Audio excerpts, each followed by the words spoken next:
Bem-vindo ao Contos da Meia-Noite.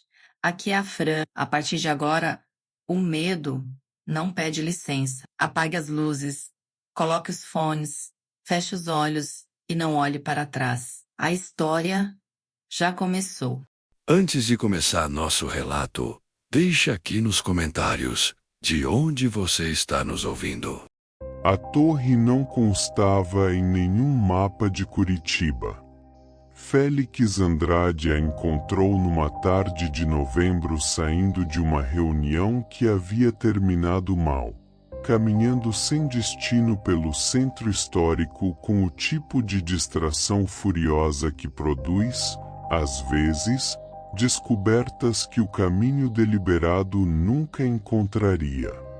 A torre ficava numa rua estreita entre o Largo da Ordem e o Passeio Público, uma rua que Félix conhecia, havia passado por ela dezenas de vezes, mas em cuja existência não havia prestado atenção suficiente para notar que havia uma torre onde havia sempre sido ou um muro ou um prédio ou um vão que os olhos preenchiam automaticamente com o que esperavam encontrar. Era alta.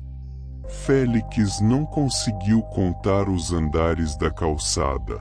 A perspectiva terminava antes do topo, que estava envolvido numa névoa que ele atribuiu à neblina de novembro, mas que havia algo de errado na sua densidade para o clima daquela tarde.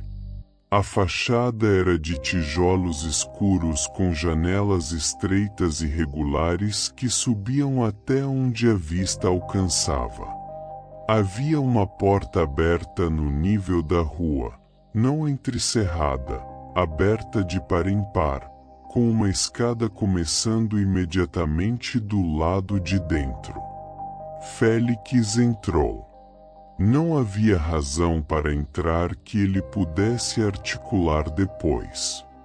Havia raiva da reunião e havia curiosidade e havia o tipo de impulso que às vezes acontece quando você está distraído o suficiente para deixar o instinto tomar decisões que o racional vetaria.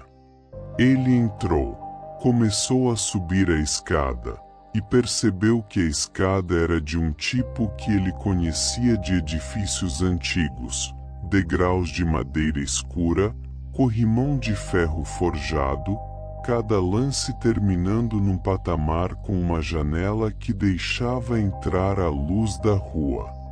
Subiu 5 andares sem encontrar nenhuma porta. Apenas degraus, patamares, janelas.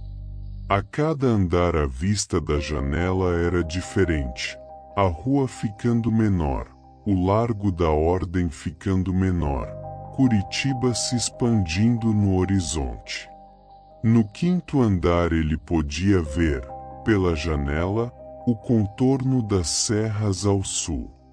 Era alto demais para 5 andares numa rua do centro histórico. Mas a arquitetura era a arquitetura de 5 andares subidos. Ele continuou subindo. No 10º andar, encontrou o primeiro homem. Estava sentado no patamar, as costas contra a parede, com uma mochila de trilha ao lado e um aspecto de quem havia parado para descansar e havia decidido que não havia urgência em continuar. Tinha uns 40 anos, roupas práticas, o tipo de equipamento de quem havia se preparado para algo. Você subiu do zero, disse o homem quando Félix chegou ao patamar. Entrei pela rua há pouco, disse Félix. Quanto tempo? Félix verificou o celular. Havia subido os 10 andares em 20 minutos, razoável. O celular não tinha sinal. A bateria marcava 40%. Os 20 minutos. Não tem sinal aqui em cima, disse o homem. perdeu a partir do terceiro andar. Pausa. Eu subo há 2 dias. Félix olhou. 2 dias. Durmo nos patamares. Tinha água e comida suficiente para uma semana. Ele olhou para cima da escada. Não achei o topo ainda. Félix ficou de pé no 10º patamar olhando para a escada que continuava acima. A névoa que havia visto da rua estava mais presente aqui, não impedindo a visão, mas modificando a qualidade da luz de um modo que tornava difícil calcular distâncias. Você não desceu? Tentei uma vez. No primeiro dia. O homem olhou para ele com uma expressão que Félix levou um momento para classificar: não medo, não loucura, algo mais simples e mais perturbador: curiosidade absoluta. A descida funciona. Eu cheguei à rua. A rua estava lá, o largo estava lá, Curitiba estava lá. Pausa. Mas voltei. Preciso saber onde termina. Félix subiu com o homem, que se chamava Roberto e era engenheiro civil, detalhe que havia contribuído para a necessidade de entender a estrutura da torre. Roberto havia feito os cálculos nos 2 dias que havia subido. Cada andar tinha 3 metros de pé direito, cada lance tinha 18 degraus, ele havia subido aproximadamente 200 lances, o que colocava o topo atual, se houvesse topo, a 600 metros acima da rua. 600 metros não existe em Curitiba, disse Félix. Não existe em nenhum lugar, disse Roberto. O Empire State tem 443 metros. Pausa enquanto subia. Esta torre tem mais do que isso e está numa rua entre o Largo da Ordem e o Passeio Público. Eles subiam devagar. A cada 10 andares havia outro patamar com janela. A vista pelas janelas havia parado de fazer sentido geográfico a partir do 15º. Havia nuvens abaixo. Havia o contorno distante do que poderia ser a costa do Paraná ou poderia ser o horizonte de algo maior. Havia luz que era simultaneamente a luz do dia, mas de um dia que não tinha horário identificável. Sem sol visível, mas sem escuridão. No 25º andar encontraram uma mulher. Estava descendo. Tinha uma mochila maior do que a de Roberto e o rosto de alguém que havia tomado uma decisão. Quando os viu, disse apenas: "Não chega." "Você chegou ao topo?" disse Roberto. "Não há topo", disse ela. "Subi por 4 dias. A cada andar a escada continua. Não muda. Não termina." Ela olhou para eles com a expressão de quem já processou e está do outro lado do processamento. "Desci porque não faz sentido continuar o infinito." "Mas você não sabe que é infinita", disse Roberto. "Só sabe que você não chegou ao fim." A mulher o olhou por um momento. "É a mesma coisa", disse ela, e continuou descendo.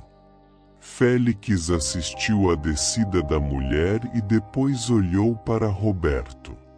Roberto estava olhando para a escada acima. Havia no rosto dele, o rosto do engenheiro que precisava entender a estrutura, aquela expressão que Félix havia identificado antes. Curiosidade pura, a curiosidade que não tem mais medo porque o medo foi substituído pela necessidade de saber. Você vai continuar, disse Félix. Sim, disse Roberto. Mesmo que não haja fim. Roberto ficou em silêncio por um momento. Principalmente se não houver fim, disse ele por fim. Seria a maior estrutura que alguém já construiu. Precisaria entender como. Félix ficou no patamar do 25º andar olhando para cima e para baixo. 25 andares abaixo estava a rua, o Largo da Ordem, Curitiba, a reunião que havia terminado mal, a vida que havia deixado pela porta aberta sem pensar. Acima havia mais degraus, mais patamares, mais janelas com vistas que não correspondiam à geografia conhecida e possivelmente, provavelmente, mais andares além do fim de toda conta razoável. Ele ficou parado por um tempo que não mediu. Pensou na mulher que havia descido depois de 4 dias. Pensou no que ela havia dito, não faz sentido continuar o infinito. Pensou que ela tinha razão e que Roberto também tinha razão, e que ambos tinham razão de formas que não se cancelavam mas coexistiam, como duas verdades que a mesma escada poderia conter. Então Félix Andrade fez a única coisa que havia sobrado depois de considerar todas as opções. Escolheu. Não em função do fim, porque o fim podia não existir. Não em função do medo, porque o medo havia ficado no 5º andar com a vista das serras ao sul. Mas em função de algo mais simples, mais antigo, mais difícil de nomear com a precisão que a situação merecia. Escolheu porque era escolha. Porque era isso que a escada oferecia, não o topo, não a resposta, mas a oportunidade de escolher. Ele continuou subindo. No 30º andar, a vista pela janela era de um oceano que não existia naquela latitude. As ondas quebravam em silêncio numa praia que não tinha nome. O sol, invisível há horas, apareceu no horizonte daquele oceano impossível e era o sol de um amanhecer ou de um entardecer e Félix não sabia dizer qual dos dois nem sabia se fazia diferença. Subiu mais um andar. Depois mais um.